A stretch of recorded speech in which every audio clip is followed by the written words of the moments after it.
I have to confess I'm a little bit obsessed with streets. It's an unhealthy level of obsession. And I'll talk about why streets feel so important and how they figure into the bigger picture of thinking about what cities should be like. I should, by way of introduction, tell you that as one of those traveling people who goes around with slides and says, like in the Simpsons cartoon where the guy says, "Let's build a monorail." I said, "Let's build streets." But I'm in the before and after business. What we do is we go around and we make pictures of the things people have inherited that they're not too happy about and they wish they could do something about.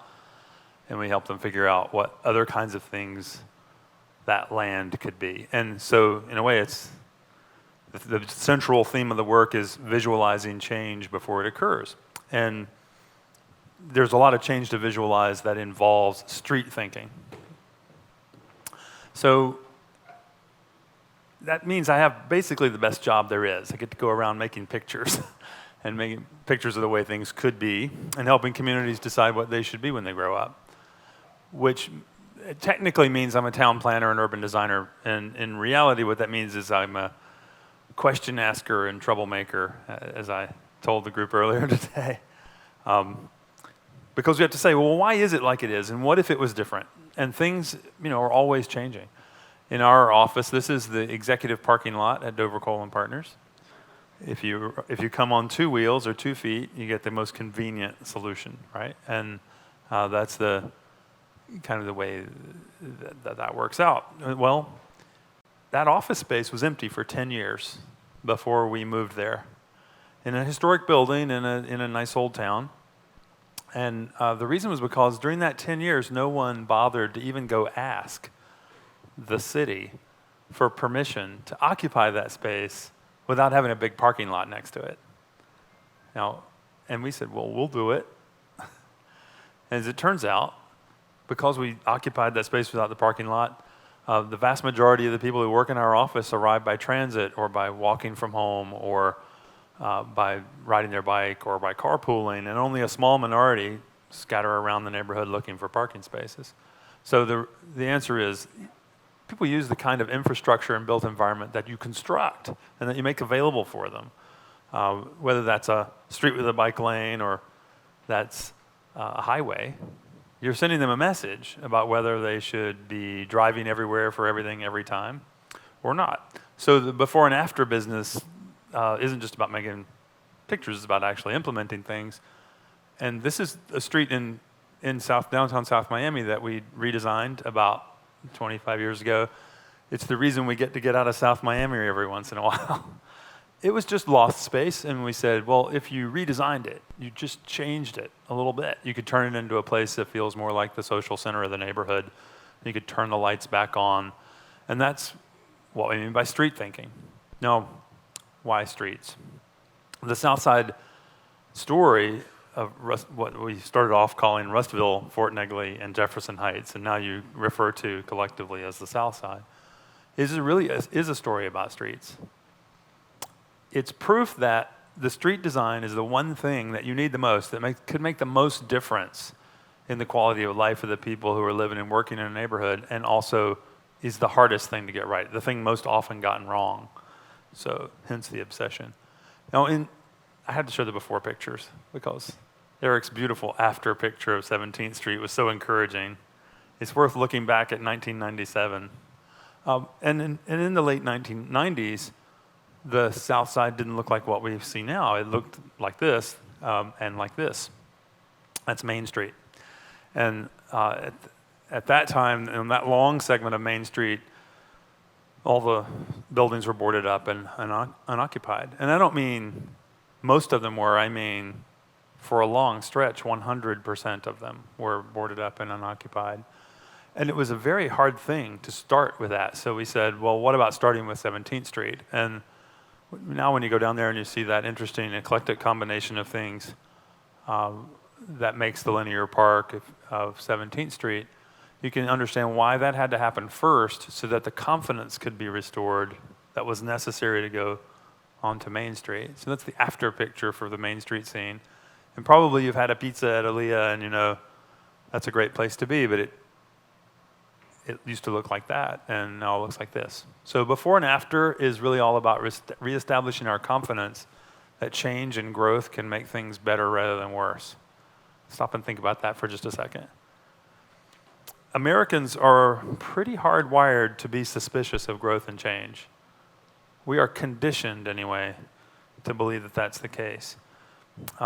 Many Americans grew up at a time when the most recent changes seem to make things worse rather than better. So we get all this built evidence around us that convinces us psychologically and maybe subconsciously that it's not like it was. But, you know, the good old days weren't so great in many ways. I mean, change has actually been very helpful on this street. This is the main street in downtown West Palm Beach. And so in a way, it's that few hundred feet of this street are the most important few hundred feet of the most important street in the region. And for a time, that's where you came to go to a department store or what have you. But they widened the road, and then they made it part of a one-way street system, and they pushed the pedestrians as far to the edge as possible and made sure that there weren't any trees interfering with anything. And that's the street that they got. So in around 1991, 92, the street underwent a makeover. And it was actually a big improvement. This is a drawing of that, but they turned the street back to two-way operation, and they narrowed down, they took out the extra lane, and they kept the parking, and they kept the lanes, and they kept both of them really big, but they made the sidewalks just a little bit bigger. And they added just a little bit of shade trees just in the middle of the block. And the problem, of course, with that is that the rest of the block is still baked by the subtropical sun and has really struggled. So in the drawing, we carefully simulated the paper over the windows of the unused storefront on the side of the street that faces the southern sun. So we were asked recently to, what could be done about this? And we talked to them a lot about how the downtown environment there had changed in the same generation of change that you changed the South Side and changed downtown Chattanooga. And it turns out that in the past, everybody came to the street and looked for a parking space right in front of the door, and there weren't really many other options, and no one lived there in the downtown. They had all left in their flight to the suburbs. So now, fast forward, there's actually thousands of people live in downtown West Palm Beach, and many of the cafes and stores and the office buildings and so on are supplied with people who are coming from the immediate neighborhood. And others are showing up in cars, but they're parking in the public garages that are behind this scene on the adjacent block. So they park on the side streets, which were redesigned to allow for that. And very few of them will tell you that they go cruising down Clematis Street looking for a parking space. So we said, well then, what if we were to change the widths of the lanes to their best size, slow and safe, and keep some parking but not as much, and take the extra space that we generate from doing all that and plant more trees.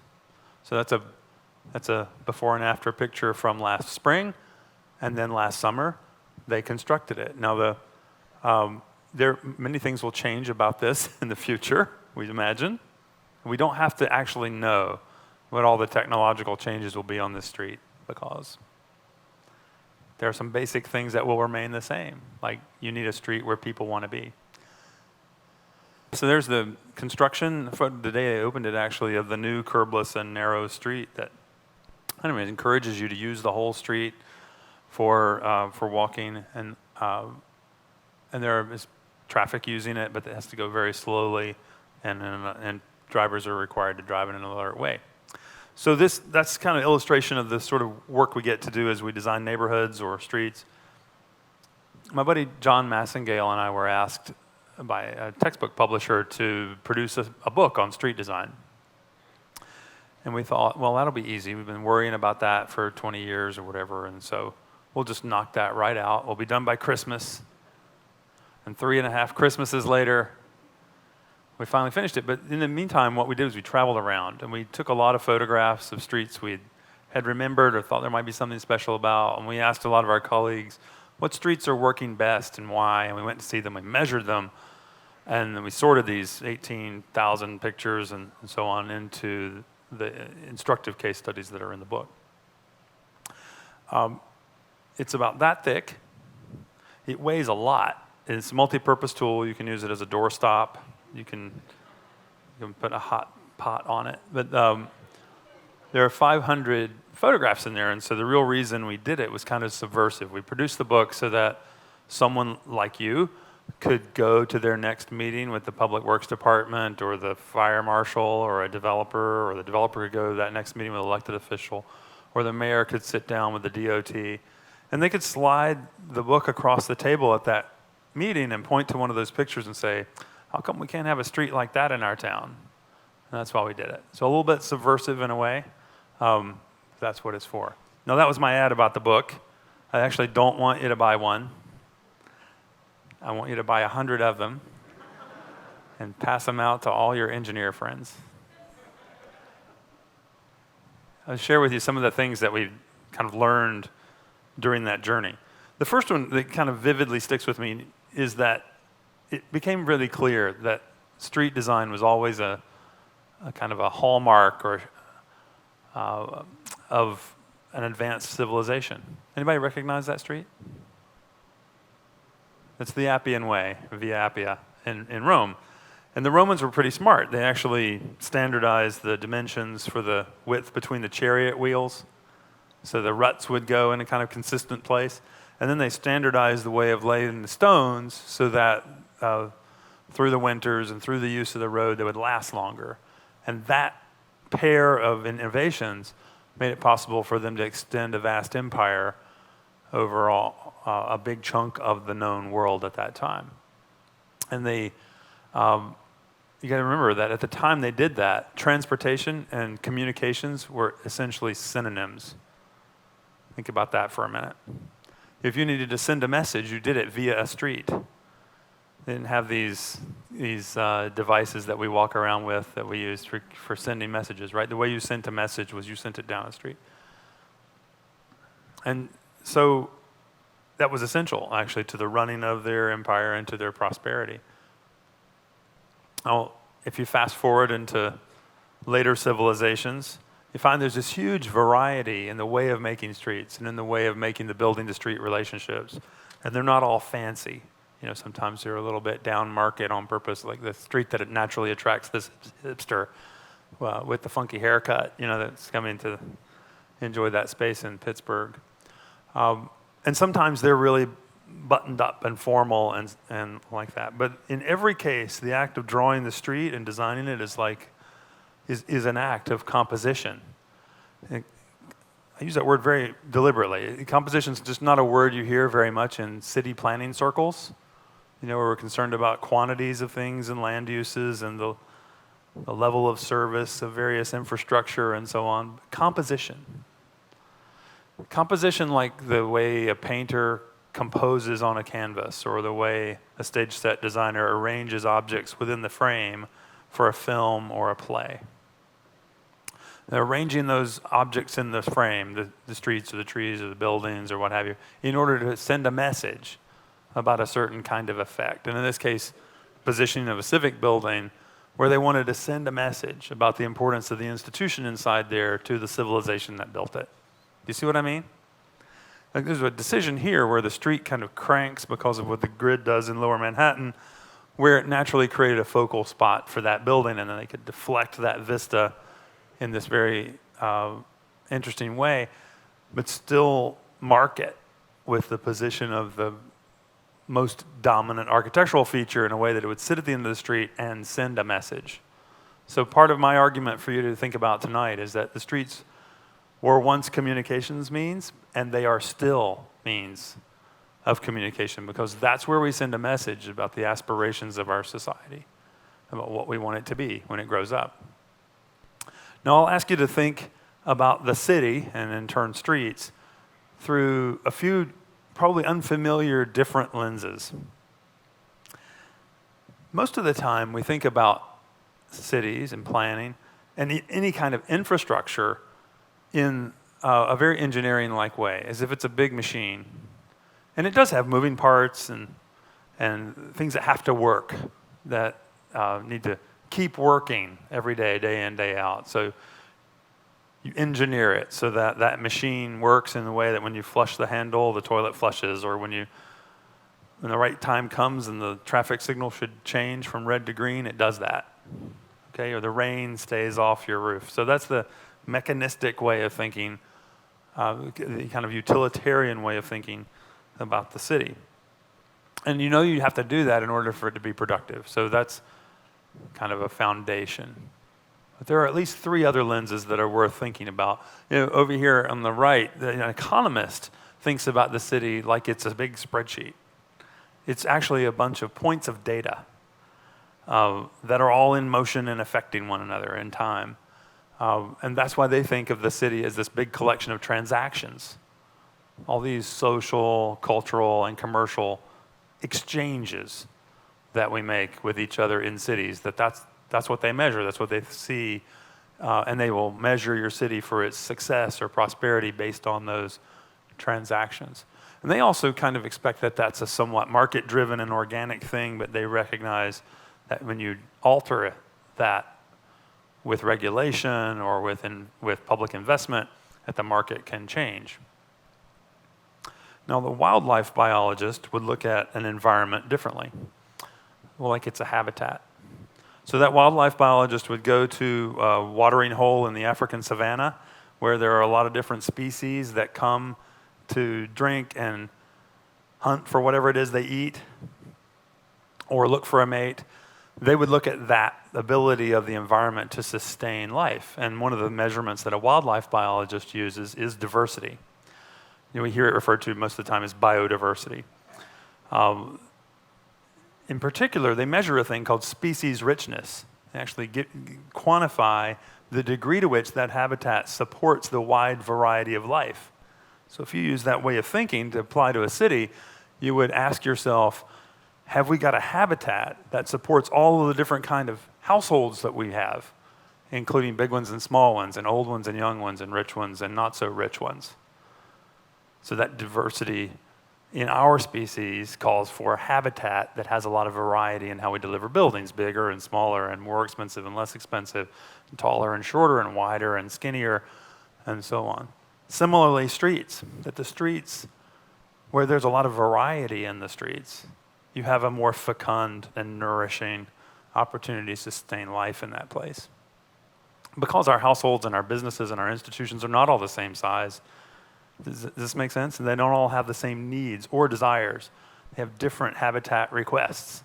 So think, for example, of a business that says, I want to be at the intersection of Main and Main, and I want to be near the formal heart of the city. That might be one kind of business. It's maybe a law firm.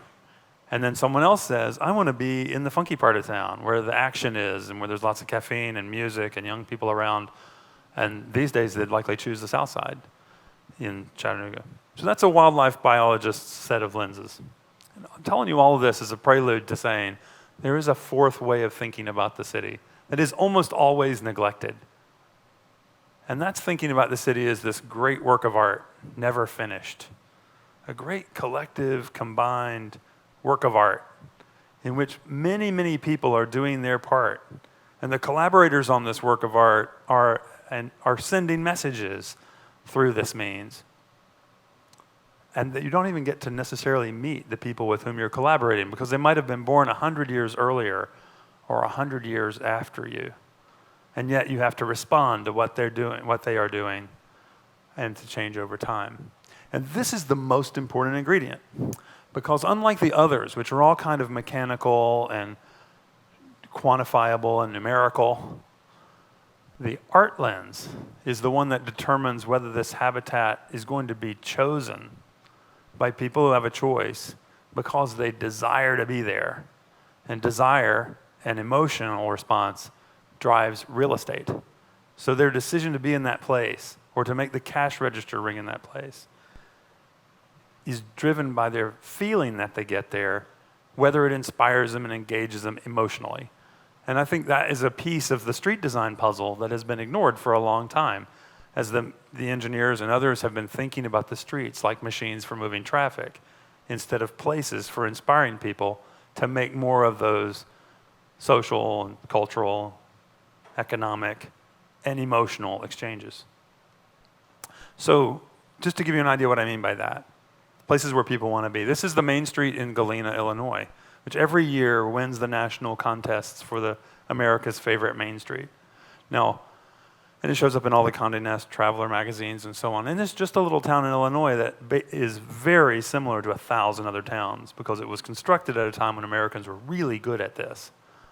Here's a street in Buenos Aires, which is fundamentally different and has a radical change in the way of working with the street space. In this one, the bulk of the pedestrian space is not over next to the sides, but in the center, like in the Ramblas of Barcelona. Or this one, where the message that you're getting is about where you are. Anybody recognize that street? This is in Pacific Grove, California.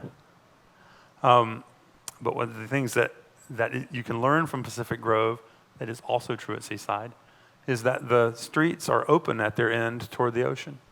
So they arranged the streets on the map. They composed the map so that when you look down the street toward the ocean, the light of the sky above comes all the way down to the horizon. And if you stand on the street pretty far inland, you can't see the water, but you can see the sky. If you step out onto your street, into your front porch or dooryard or onto the sidewalk and you glance that way, you know where you are, because over there, where the light comes down to the horizon and you see the western setting sun, that's the Pacific. So it tells you where you are. And the streets also are where we get the message about when we are, with the changing of the seasons. And then there are these streets, which also send a message. In fact, they are unabashedly communications devices. They are saying, buy stuff and drive more. It gets cheaper by the mile.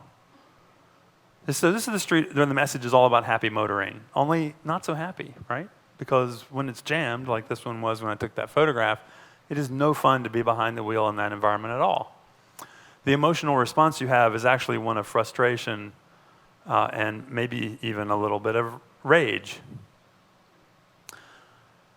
So we have a thing that happened where the freedom we were meant to get through the freedom of the open road, in fact, the 1950s ads called it specifically two-Ford freedom, because if you had two fine Fords, you would have the freedom of the open road for two drivers at a time, and you wouldn't have to be stuck with the family car anymore. You could have the personal car.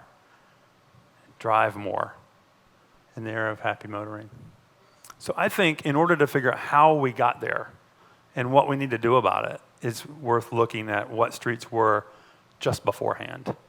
So this is 1908 in Manhattan. This is Broadway. You probably recognize the Times Tower, later the Allied Chemical Building, at Times Square down the street. That's where the ball drops on New Year's Eve. And here we're in Herald Square, where the New York Herald building was built here at a time when we revered journalism so much. We built them Italian palazzos as their workplaces, which is pretty amazing. And in the center of the street, you can see a couple of things that are instructive. First of all, this is a street of shared space, even on Broadway, near Times Square and Herald Square, in the busiest city on earth. In the street, at that time, they had cable cars. So there are literally cables under Broadway pulling the cable cars, just like the ones in San Francisco. And these are the cable cars here. And then out there in the street with them are Model Ts and horses and buggies and people on bikes and lots and lots and lots of people on foot, all sharing the space. In fact, if you were waiting for the cable car, you could step right out into the center of the street and wait for the moment to board or alight. And if someone was driving towards you, they were probably moving very slowly in a noisy little puttering machine. And you could walk out of their way before it became a problem. So that's kind of the environment that existed just before organized motordom. This is on the other side of the island in Lexington Avenue, so you might know that on the Upper East Side, the Lexington Avenue line is the busiest subway in the world, busiest subway line. And the photograph you're seeing here was made when it was under construction, so they had temporarily replaced the sidewalk with planks. In that picture, you can see the vast amount of the right-of-way is devoted to pedestrians. And there is a place for the Model Ts and the horses and buggies to move back and forth, but most of the space is for walking. And adjacent to that, they had these beautiful old New York brownstones with the English basements that let light down into the lower level of the building, and then these big stoops that led up to the noble plain, and then the kind of architectural detail that you would expect from those great old Belle Epoque buildings. 100 years later, first of all, there's no sign of kids playing in the street in the newer photograph up above. This is taken from the same angle. The first thing you notice is that the amount of space in the center that's devoted to pedestrians versus cars has been greatly reduced. The proportion of the space is now devoted to motoring, even with the subway going underneath, in our greenest, densest, most transit-oriented city. The sidewalk has been moved over and made very small, and in order to even have that at all, they filled in the light wells that fed light down into the English basements. Somebody came across and just sliced off all of the stoops that were once on those brownstones. Yes, if you hadn't noticed, this is the same building. You can see that molding right there, right there. They even invented a saw capable of slicing off all the architectural detail that once was on that building. Do you see the difference? So we take it for granted that the streets are car habitats and that we have to fight our way into them and across them. It hasn't always been that way. So this is not very far away. This is near Madison Square. At Madison Square, you might recognize the famous Flatiron Building there in the center. And watch the interaction between the different modes of travel. People on bikes, people walking, horses and buggies, and motor vehicles sharing this space. Everybody moving pretty slow. I'm not sure why these bollards with ropes are here, but we'll figure that out. There are no real traffic signals or markings. Certainly no crosswalks that tell you that the pedestrians are supposed to be over here, not over there. This was in the 5 or 6 years prior to the invention of jaywalking and the popularization of the idea that the pedestrians were supposed to stay out of the way of the cars. Now, that invention was in part done to sell more cars and more asphalt, but it was also done because the cars were getting faster and more reliable. So that puttering Model T would now go fast and be a threat to you. And so the only thing that we could eventually arrive at, I think we are now arriving at, which is the decision to push back and take back more space for pedestrians.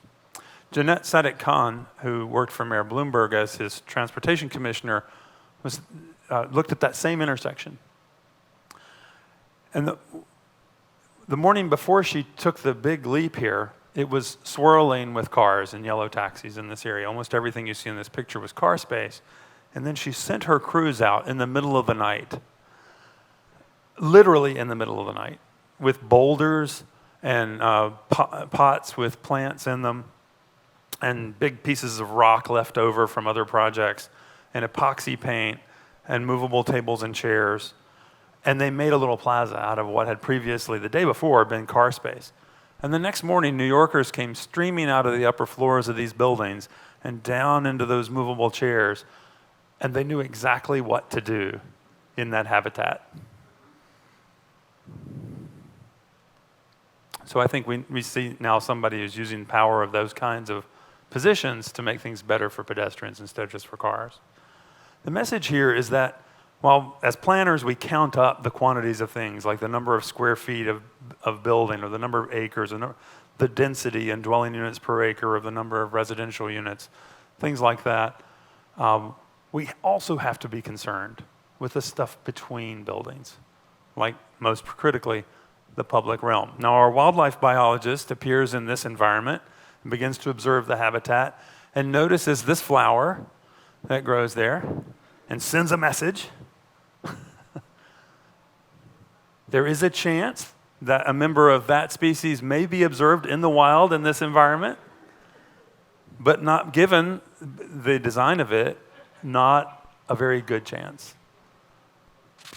So just for contrast, here's an ordinary street in Paris. Want to do that again? Where I said, Americans, we were once really good at that. And this is what the competition has. Okay? So this is an interesting intersection in Paris where people want to be because the public realm is so inviting. And maybe it's even a little oversubscribed, a little more of us than it can really handle. And yeah, there are cars and there are deliveries going on and so on. But mainly this is a place that feels like those vehicles move on the pedestrians' terms instead of the other way around. And I like this intersection because by Parisian standards, these are pretty ordinary buildings.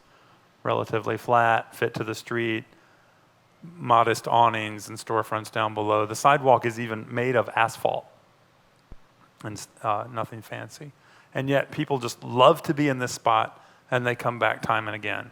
So if we can figure out how to replicate that, or that feeling that they get, or any feeling that makes them come back again and again and ring cash registers, then there's economic gold in that gold mine.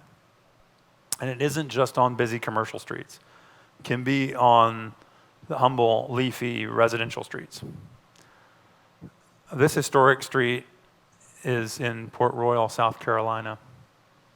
And it has the traditional building to street relationship of the front porches within conversation distance of the sidewalks. And the street itself is fairly narrow. And people know what to do when they encounter a tree-lined sidewalk. They walk up and down it. This historic street was constructed in the late 1990s.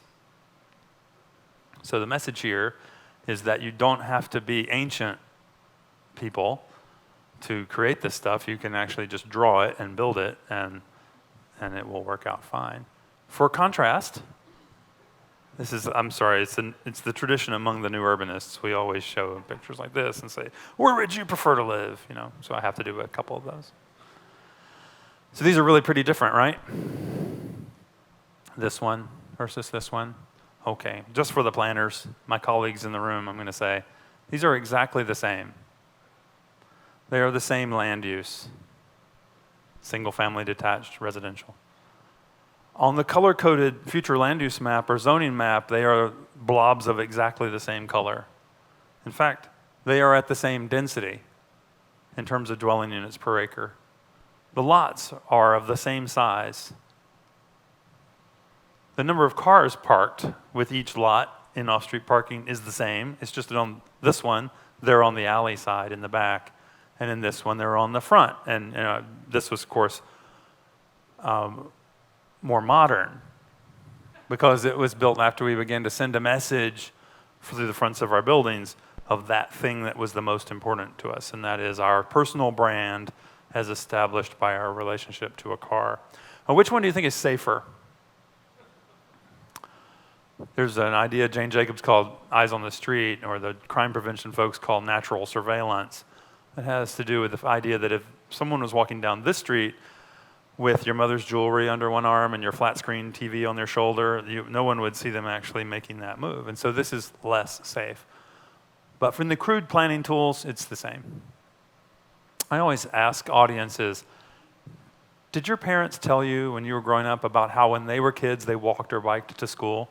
Just out of curiosity, how many of us in this room have parents who told us about walking or biking to school? Right? Uphill both ways in the snow, 5 miles. You remember that story? We all heard the same story.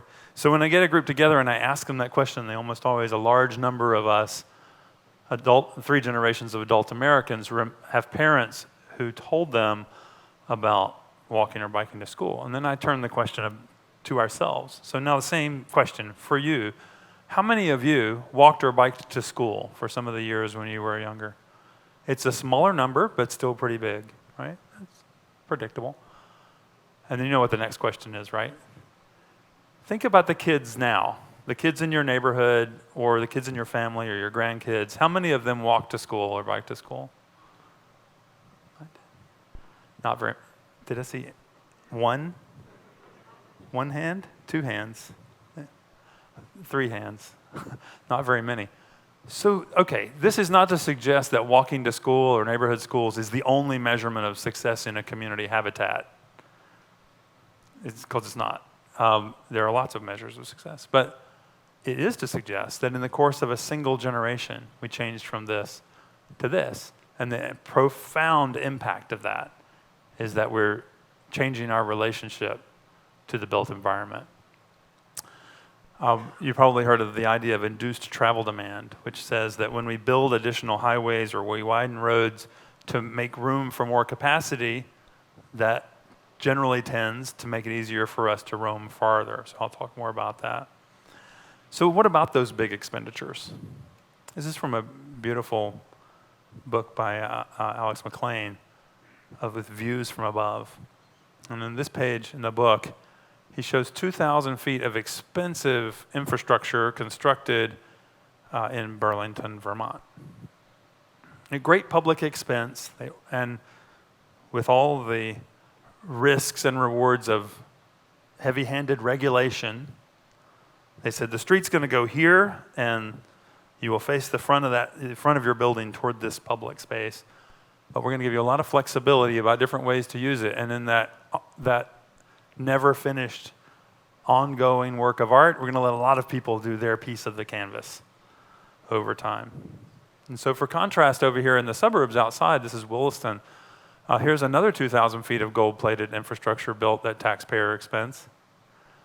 But in the happy motoring model, both through its zoning, which says separate all the land uses and keep the densities low so as to minimize their impact on one another, and in terms of the design, the layout. No one will walk here, so there's no sidewalk. We don't have to bother with that expense. And since they're not walking and there's no sidewalk, we won't need any street trees, so we don't have to worry about that expense. But it will drain really, really well. So it's a great machine. And that machine is capable of producing value only a little bit here and there. A little one-story building here and a one-story building there and a one-story building here. And when you do about a half a generation's worth of sprawl development under that model, then you're done. Because if you build any more, people will start to choke on the traffic. And they'll come out to the hearings. And all the people who built or moved in phase 1 will oppose phase 4, because that's the way that works.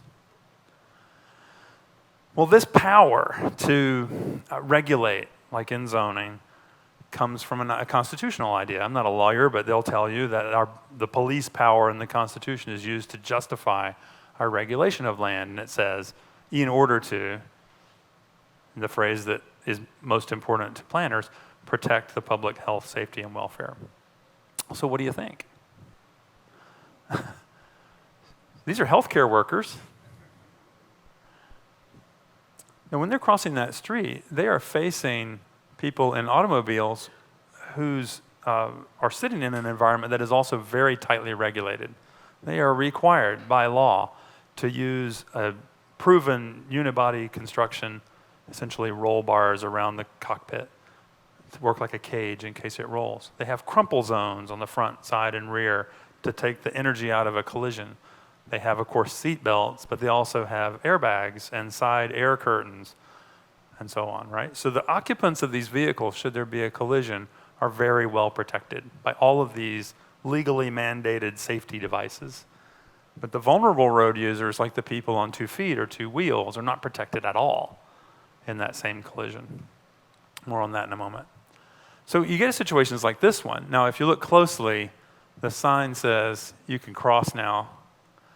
And so this person is not even trying to ride in the street. He's just trying to cross on the crosswalk. And the ability of these two competing species, guess which one is predator and which one is prey, in this habitat is very limited. And so there's a message being sent, and the message being sent to him, and you can see it on his face, is don't try this again tomorrow. It was too close a call. I live in the subtropics, and it gets really hot. And one hot day, I saw this gentleman sitting, waiting for the bus. And it's not the most attractive scene, so there isn't. But there are messages, like Miss Kinsey here, beautiful photograph. But it's hard to stay optimistic in this environment. So look at the expression on this gentleman's face. No, I did this wrong. I took the picture, and then I got his attention. I said, "May I take your picture?" You're supposed to do it the other way around.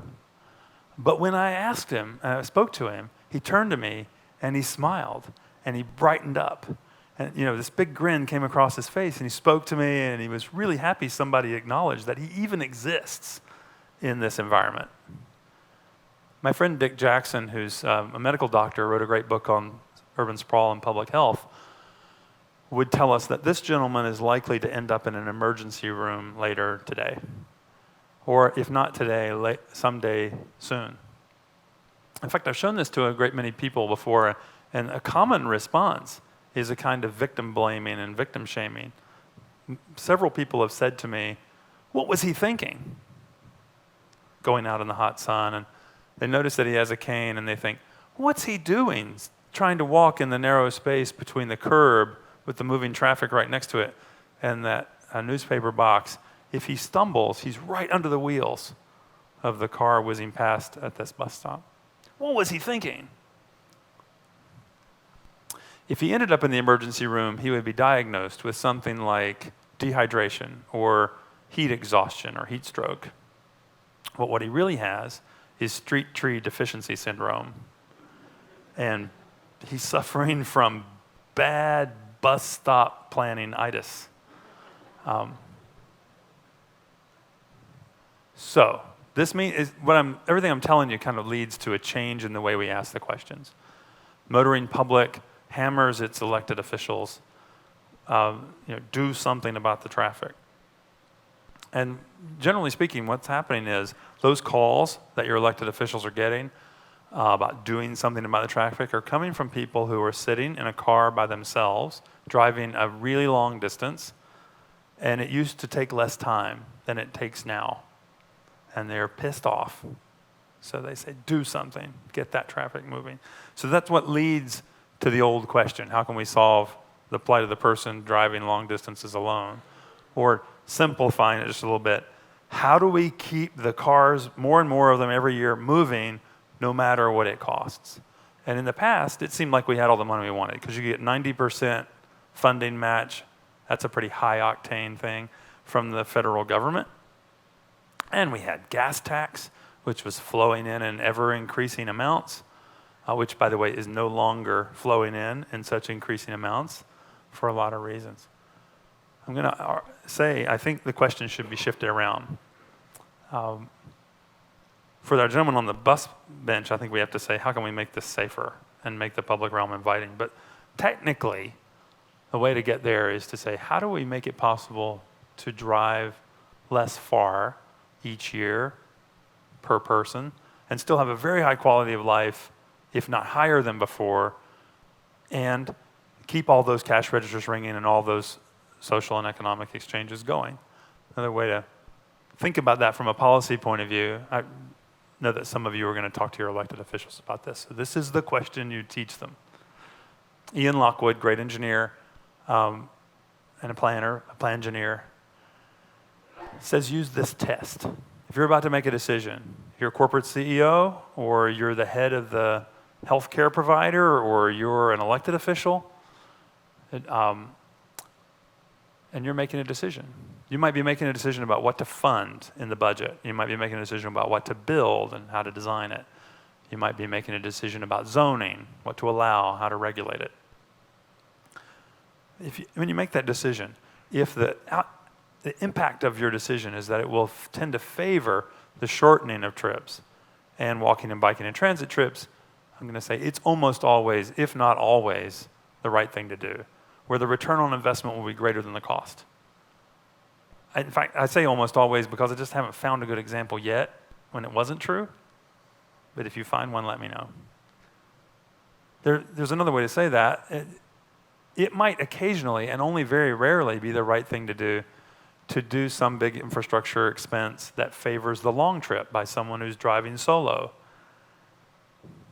An example might be if you have a manufacturing plant or a port and you need to get the products from that plant in a big truck driven by a single person or eventually a single computer by themselves to get that product to market. That might be a thing that would favor the long trip driving alone.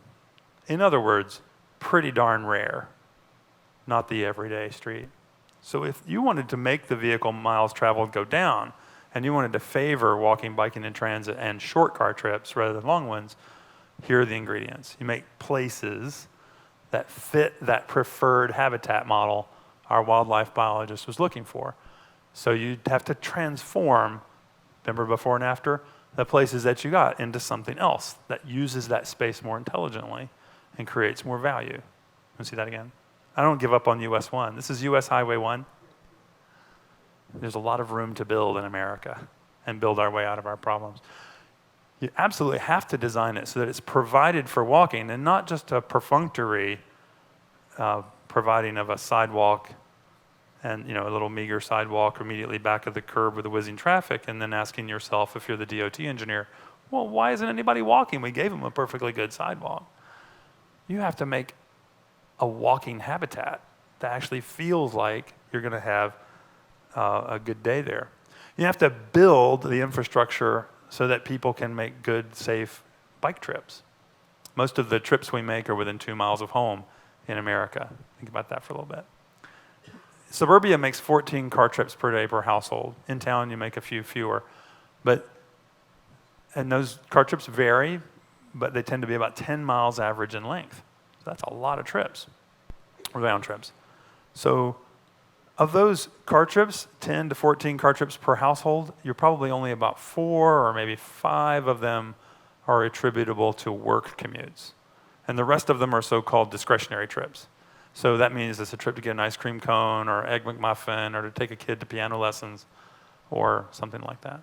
And those discretionary trips almost always happen really close to home, within a couple miles of home, which means they're within easy biking distance, if only someone would design the bike network so that you were attracted to use it instead of driving.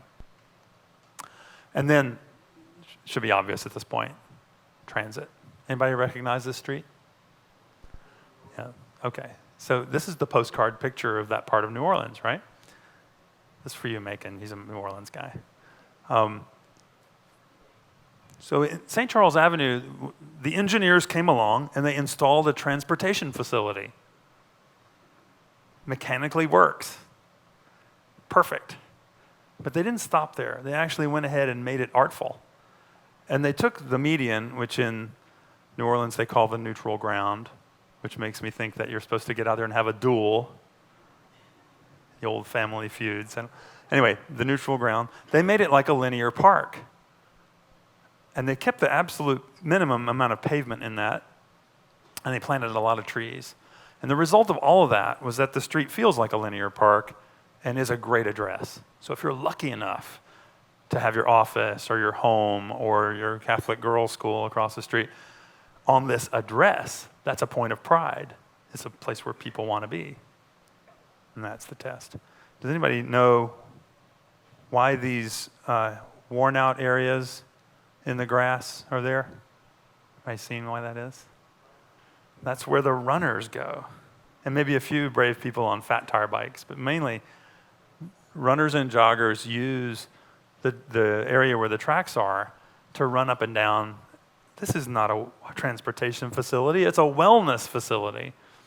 It's a free gym you don't have to pay for a membership in. And it's there because they didn't keep the different transportation modes absolutely separate.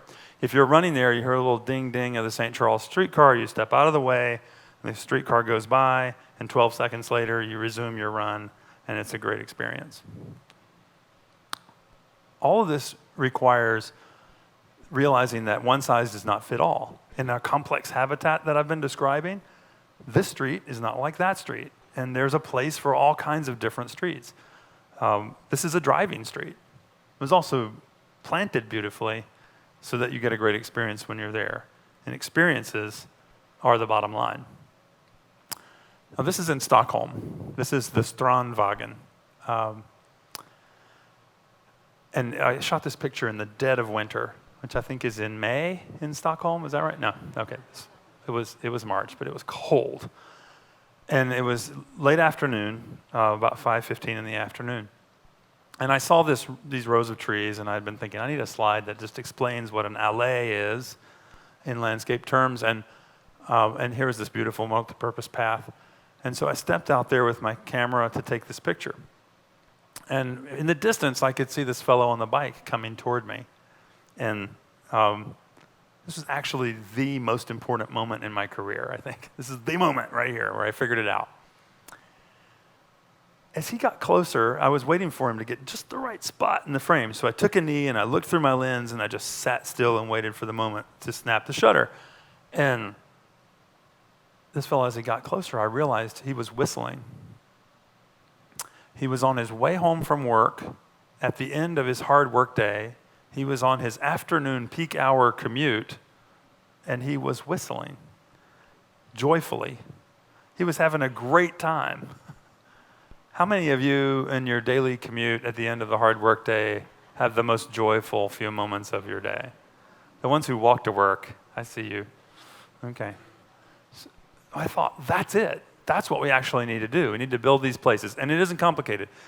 What they did here, listen carefully, here's the recipe. They drew 2 lines on a map, 2 straight lines, and they marked them off with regular spacing, and they planted a tree in each spot along that line, and they watered them and pruned them, and they got this.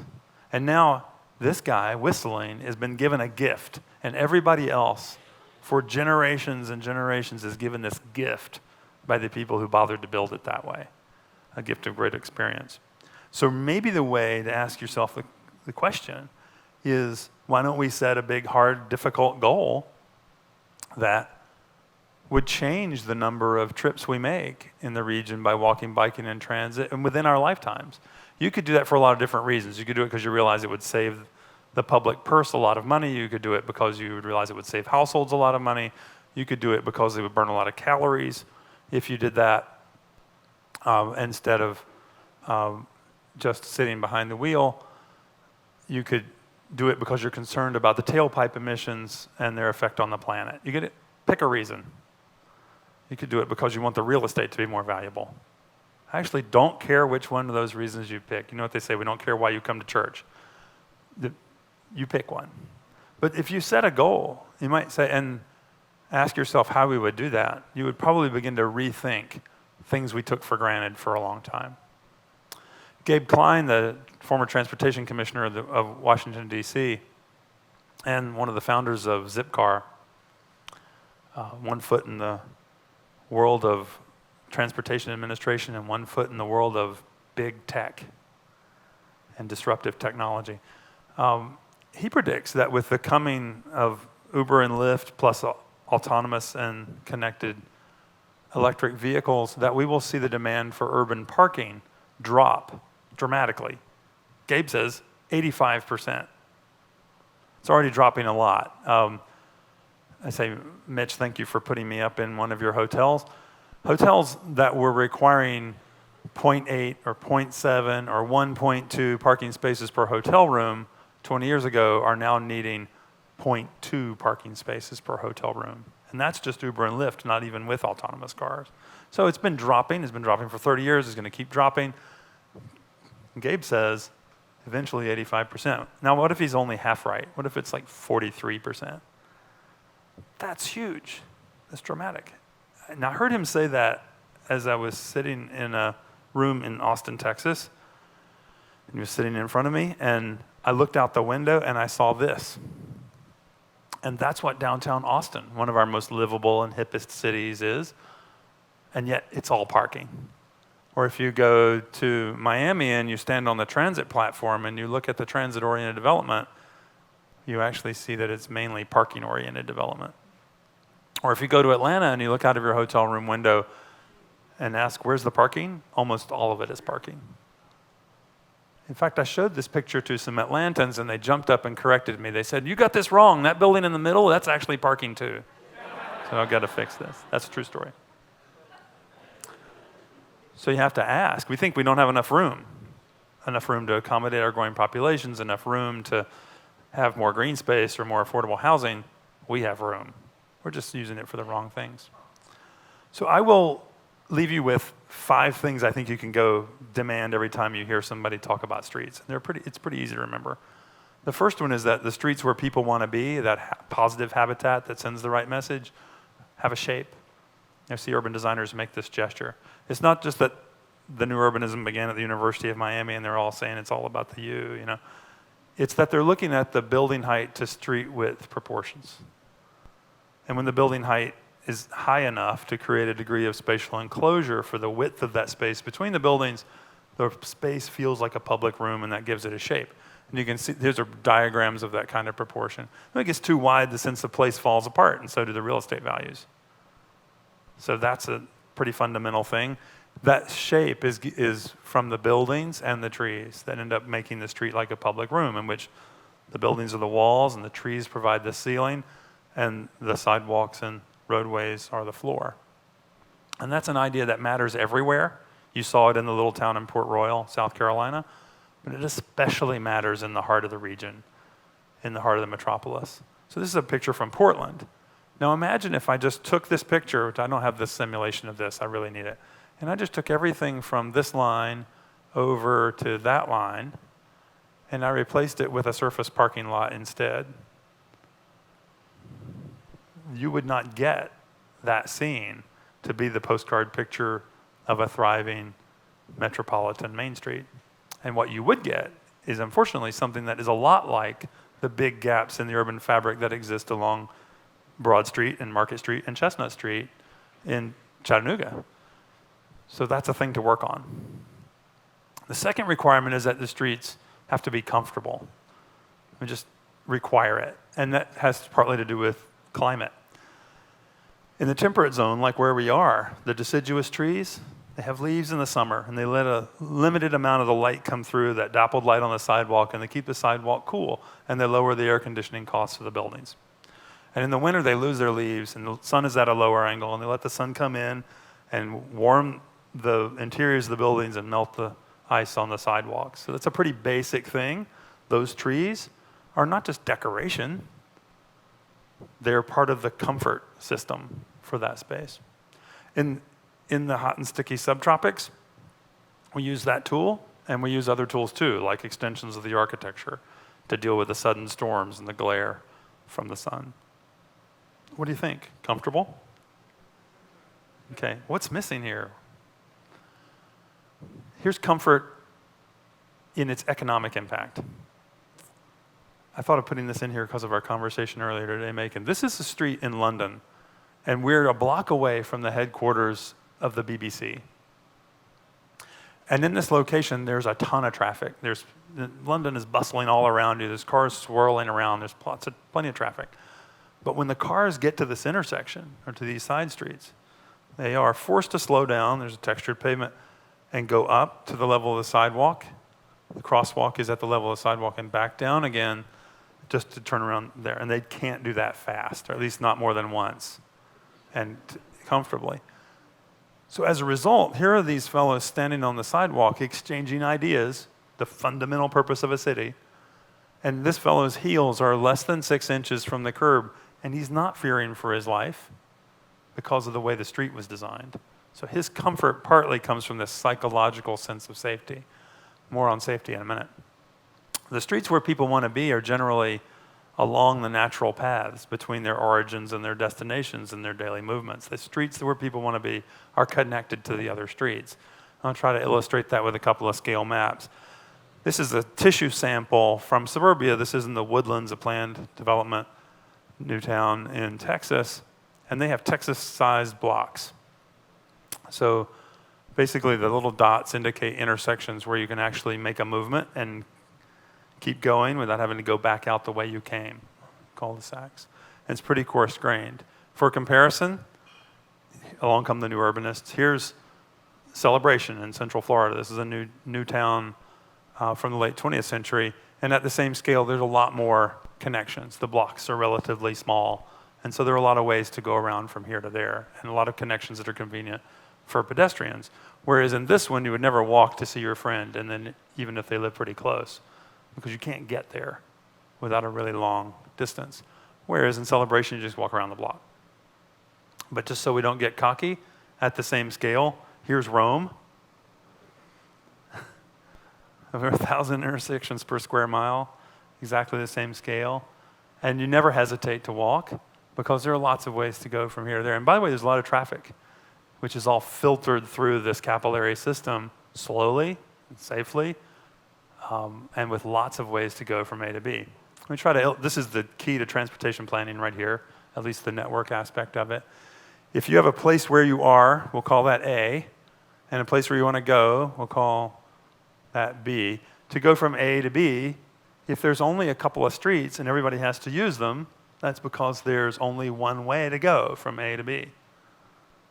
And if somebody comes along and just starts the very beginnings of a network and creates another route in each direction, parallel then, do the math, you now have 2 ways to go from A to B. See how that works? Okay, now it's going to get harder. The math gets more difficult now. You ready? If somebody subdivides it again and adds just one more street in each direction, we get another way to go, and another, and another, and another, 6 in all, not including doubling back. And if they did that same space with a 4x3 grid, you'd have 35 ways to go from A to B. And an 8x8 grid would give you 12,870 ways to go from A to B. Any math majors want to go check that? This is the Casey-Hawthorne equation. So I told you there were 5 things. The 4th one is safe. Streets where people want to feel safe. And they get that by design as well. This is in Forest Hills Gardens, which is a beautiful garden city suburb in Queens along the Long Island Railroad. And there are a lot of rule-breaking things here. First, the lanes are really narrow on these streets. So that by itself makes you drive more slowly. And then the corner curbs have this really small radius on them. And then, astonishingly, somebody got away with planting this tree really close to the corner. The result here is that people go around these corners really slowly.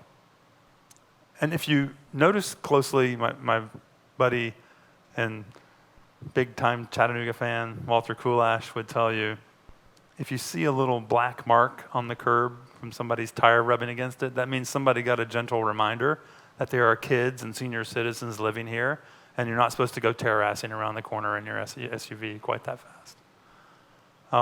So to get safety, we need to bring the speed down. Now, if you don't do that kind of detailing, and you design your street like the Indianapolis 500, just in case somebody drives fast, and that way there's a lot of give in the system. So if somebody goes fast, they'll have a chance to recover. To that one time that somebody goes fast, everybody will go fast every time, which is the unintended consequence of much 20th century traffic engineering. Well, the math of this is interesting. It's a little bit high school physics, really. When there's a collision, we don't call them accidents anymore. When there's a collision between a motor vehicle and a pedestrian, like the ones, those healthcare workers I was telling you about, if the speed is 20 miles an hour, when that happens, there will be a fatality from that collision 1 time out of 20, 5% of the time, which is still too much. Don't get me wrong. Still too much. But if the person was going just a little faster to 30 miles an hour, the likelihood of a fatality jumps. It jumps to over 50% likelihood. And just a little faster, at 40 miles an hour, it's over 80% likely there will be a fatality. Now, I don't know about you, but I have a nice German car. I love my car. I love to use it. I wish all you other suckers weren't trying to use yours when I'm trying to get somewhere in my car, which is the problem, right? But if you just gesture toward the gas pedal, you just look in the direction of the gas pedal, and you say, I love you, you whisper, it speeds up from 20 miles an hour to 40 miles an hour. The modern technology makes that almost unnoticeable to us as drivers. And yet, I guarantee you it would be noticed by the pedestrian you hit if you're going that fast. So safety also has to do with thinking intentionally about places where people can, say, use a bus or taxi or bike, and giving them space to do that in a way that's comfortable. Now, our species richness pops in here again. The wildlife biologist in this space in Paris, where some land has been devoted within the right-of-way to moving by bus and bike and hotel taxi, and other space remains devoted to moving by car, although less of it and less conveniently than before. And in that location, our observer would see this this is a mammal. Do you know that joke? Middle-aged man in Lycra? That's not my joke. So this member of the bike species is in subgenus mammal. He's clipped in to the bike. He has skinny tires, a racing profile. He has dismiss here. He's got specialized clothing on, right? He's in the drops. He's got a helmet, and he's trying to get his heart rate up. He's training. And over here next to him, this young lady that he's passing is in casual clothing, and she has fat tires on her bike, and she's not clipped into the pedals, and she doesn't have a helmet. And she's basically undertaking an entirely different kind of travel. She also has some kind of padding on her saddle there. I'm not sure what that's all about. And then here's this fellow on the side. He's older, see the gray hair? And he's dressed for work. He's got his laptop in a backpack briefcase. His dress shoes on, and he's stopped by the side of the road taking a break on the curb. And I show you this slide just to get at the idea that we don't expect motorists to be monolithic and all need exactly the same thing, the same kind of accommodation in order to be happy in their habitat. So why should we expect cyclists to be happy in one size fits all kind of habitat? The last one is the hardest one to get to, and that's that the streets that really become the best of their kind are memorable in some way. And this varies wildly. It's basically the putting on display of human imagination. John Nolen designed this street in Charlotte in the Myers Park neighborhood, and he was a very innovative landscape architect, the first person to call himself a professional city planner. And in the 19-teens and 20s, he designed these neighborhoods, and he innovated a couple of big ways here. He insisted that they plant the street trees, and he insisted that they be native species. And this was at a time when that wasn't a big notion. Right? But he knew they would grow in that weird red clay soil that they have in the Piedmont. And the result of that choice was that now when somebody is sharing the road and they go through that space, it's the feeling, because of the trees arcing overhead, of like you were within a climax forest and you're moving through something that has the proportions of the nave of a Gothic cathedral. I mean, it's a spiritually uplifting experience that makes it memorable. These can get better and better. This is the most memorable parking lot in the world, the Avenue Diana. It's the best parking lot in the world is not a parking lot, it's a street with a heavy dose of on-street parking. There actually has several lines of parked cars. You don't actually even notice that because the trees and their formal planting is so majestic. And then they have this big distracting accessory at the end and the Arc de Triomphe. But the Avenue Diana is really a parking lot, and yet it's not. And it becomes part of the system of giving you memorable experiences in Paris. We are not going to get that from the old engineering manual, which has diagrams like this and tells us that streets are of one of two types: rural, by which they mean suburban, or urbanized, by which they mean suburban. Okay? And so John Massengale and I, we were working on the book, we began to realize that this menu needed to be larger, and we wanted to figure out how to restore a larger menu. And that would include main streets, and include skinny streets, and would include step streets, and a lot of different kinds of places to have memorable experiences you can't actually find elsewhere. This is a Fietsstraat in Dutch. The translation is bike street. It's a bike priority street. And cars are here. There's cars parked and cars moving two directions. But on the Fietsstraat, Fiets means bike, there are little signs that have a picture of your car, and in Dutch underneath it says, "Your auto is a guest." And the pavement is really narrow, so it's wide enough where it's smooth for bikes, but not quite wide enough for you to consistently keep all four tires of a car on smooth pavement. So you slow down as you go through it, and it's a bike priority street. What about canal streets? Another lost art. And so there's a really kind of a need to take the elemental, basic menu and realize that from those 11 branch thousands of variations, many of which are tested and can be replicated. This is the newest, skinniest street in Colorado in a new neighborhood that we designed called South Main. And this street is called Swift Street. And it's not because the design speed is so slow. It's because the engineer's name was Peter Swift, and we told him if he signed off on it, we'd name the street after him. And so it's a skinny street. Here's a canal street in a neighborhood in South Carolina called Ion, which is very popular, and it has basically frontages that face the public realm along the canal on a walkway, instead of in the conventional way along a street. And elsewhere in the neighborhood, street frontages look like this. And it sounds kind of basic. Build a neighborhood that people like, and they'll choose it over other options, and that the prices will rise as a result. That is something to address by addressing the scarcity, so that the prices don't rise too fast. But I thought it would be useful for you to see what happens in places like that. Now, this is Ion right here in a map of the taxable land value per acre. And so you're looking at Greater Charleston. This is the historic downtown, where since the 1600s they've been building value.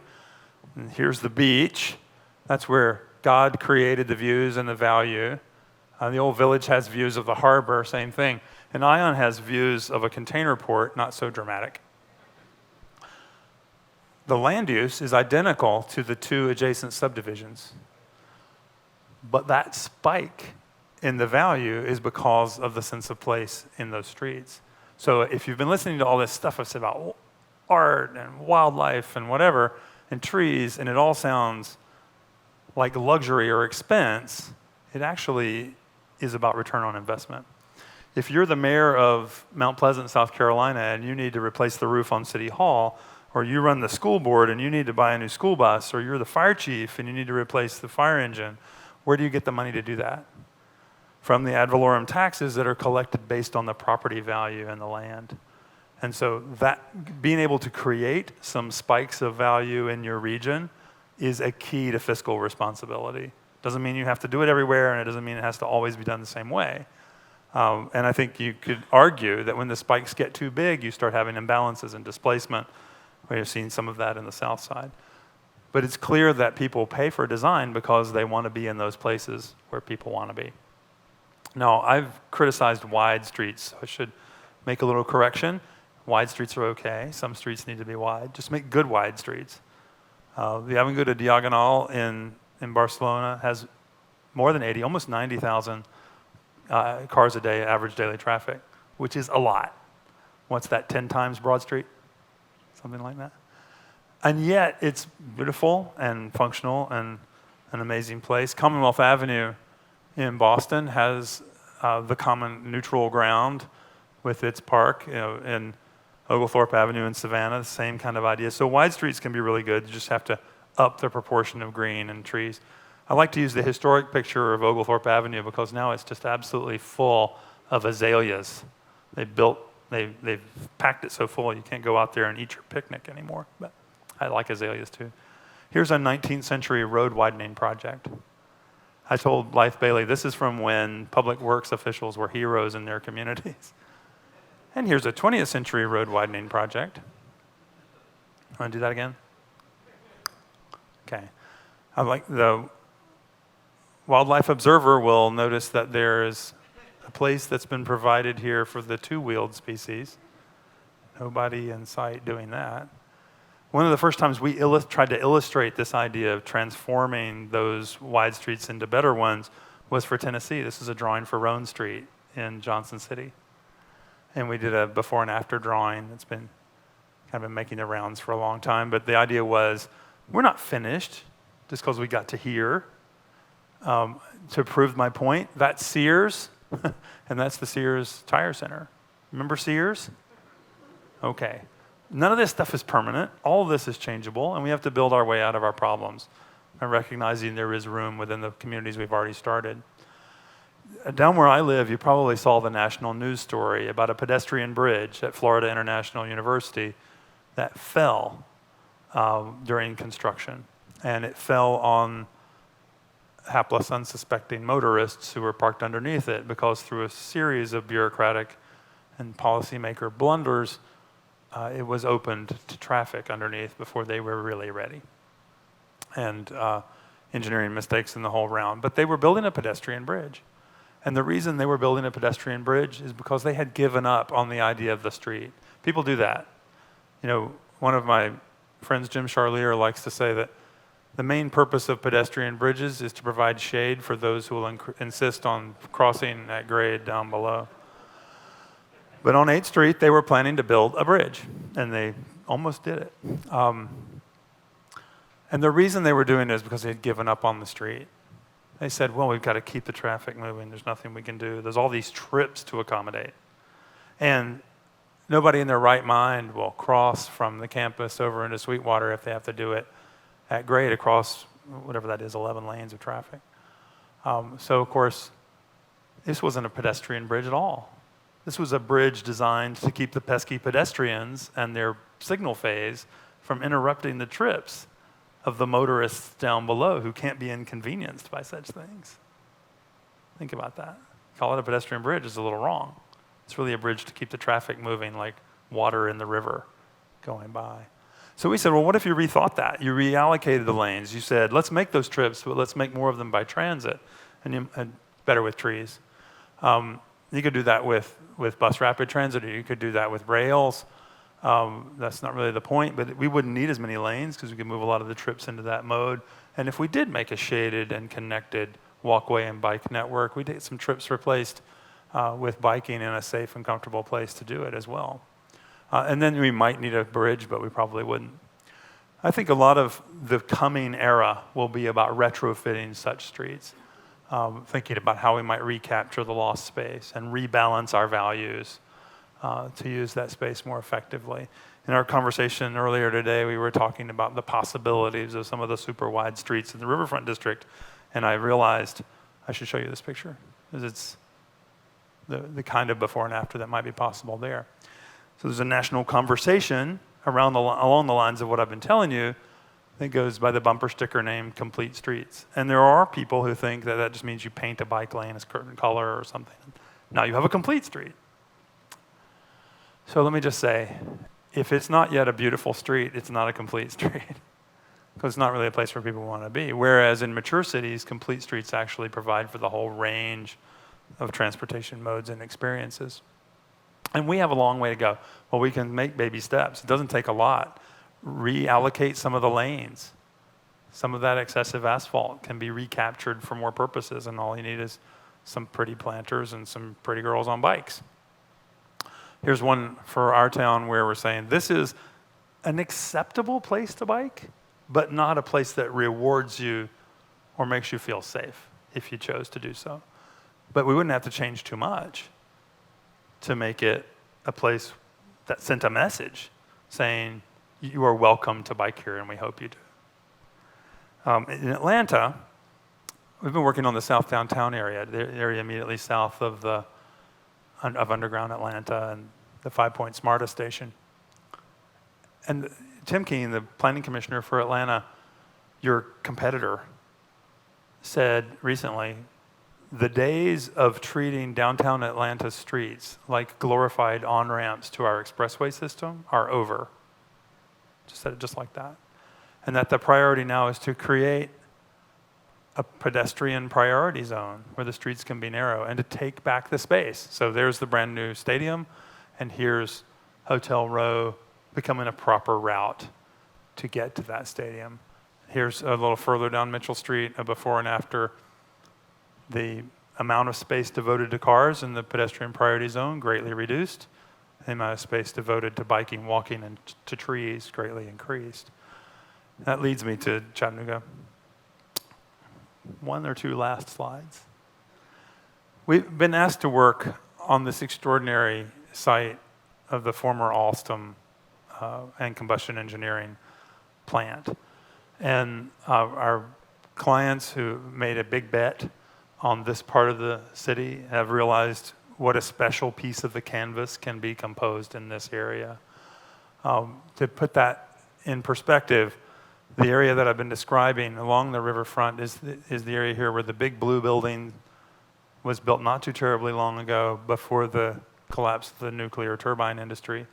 And then there are the older sheds that are further north, and just north of that is Cameron Harbor, which sort of was a proof of concept for growing the downtown neighborhood around Cameron Hill and down the river. And on the other side of the hill and the interstate, you see downtown and the south side. So this is the existing conditions there. For 150 years, this has been kind of walled off, where the fence around it, literally. And now, thankfully, we can get right along the river, along the Blue Goose Hollow Trail, and experience the river's edge, thanks to great effort and expense in the Tennessee River Park. But this huge acreage is still inaccessible and large, and something like 2% occupied. So we've begun sketching on how you might fix the pattern and bring street thinking into play in the ways that I've been describing in this area. This is a little map of a draft idea for the street layouts. We're going to have a lot of work to do to confirm and perfect this, but it's a starter diagram. And the before and after what if idea for this is that the space that looks like this today, not long from now, could look like that. Want to see that again? Before and after. Chattanooga's next great neighborhood, and maybe its first true 21st century car-optional neighborhood. You do that by building compactly, by building memorably, by concentrating first on public space, by taking the value of the riverfront inland and making people have a strong psychological and spatial connection between the two. So what if? Existing. And what if? There's an idea for recycling pieces and frames and elements of the old industrial buildings to keep them there in the vibe, and then add new things in around it while building that public space, the public realm in parks and squares and also streets in that space. And you get the idea from the photograph, I think, that of the simulation of the connected street network idea. And some streets could be special in the way of handling the storm water so that there's a kind of lovable infrastructure.